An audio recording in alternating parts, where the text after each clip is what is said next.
Nina tahu memang ramai peminat masak lemak cili api kan kat Malaysia ni. Dan Nina faham ada juga yang tak berapa nak makan daging salai sebab katanya bau daging salai tu terlalu berasap. Bukan salah daging salai tu ya, tapi Nina percaya taste tu masing-masing. Sekejap lagi nak akan kongsikan cara macam mana nak pilih daging salai supaya tak terlalu rasa asap tu. Kalau anda memang pure orang Negeri Sembilan, bolehlah komen kat bawah. Kongsikan sedikit pengalaman anda. Jadi macam mana nak hasilkan masak lemak cili api daging salai ni? Jom kita simak.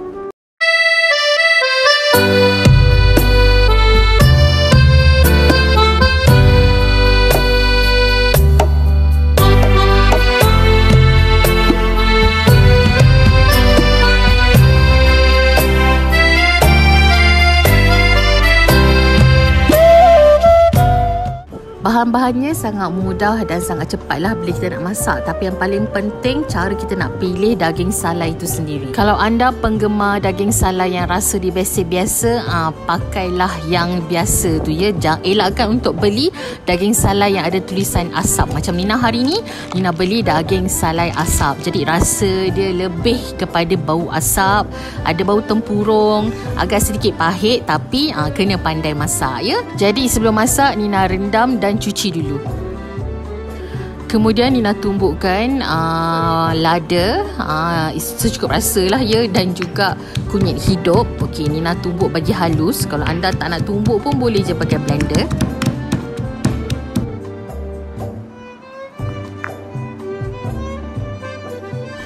Macam biasa Nina tetap guna kuali legend ni. Nina masukkan bahan yang kita dah siap tumbuk tadi.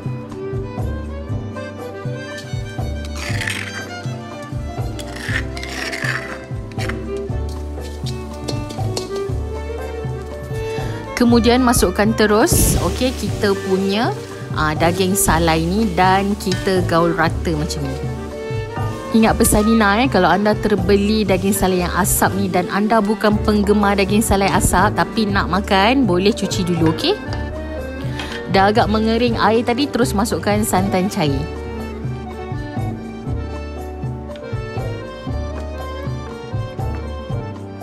Dah gaul sebati, Nina masukkan asam keping dan juga kita punya serai. Serai ni lebihkan pun tak apa Sebabkan hari ni pakai daging salai asap, Nina kena pastikanlah masakan Nina berlemak, sangat pedas dan juga ada asam.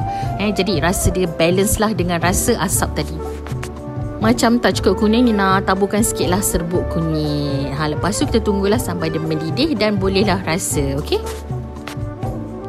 Nak rasa lagi padu, bolehlah masukkan kita punya daun kunyit. Rasa dulu dah menggelegak macam ni, dah nampak pekat kita punya masak lemak cili api ni. Bolehlah tutup api dan dah siap masak lemak cili api daging salai. Kelam kabut makan nasi hari ni. Rasa pedas ni pula, makan pula dengan ikan kering. Ada pula sambal tumis kan. Makan pula dengan sambal tempoyak, pucuk ubi ni. Ya Allah, memang combination yang sangat perfect lah. Okey. Itu sajalah yang dapat Nina kongsikan hari ni. Semoga bermanfaat. Akhir kata, jangan lupa subscribe lah ya. Untuk yang belum subscribe Nina, anda rajin tengok tapi tak rajin komen lah sikit. Okey. Selamat mencuba untuk resipi masak lemak cili api daging salai hari ni. Okey, bye bye.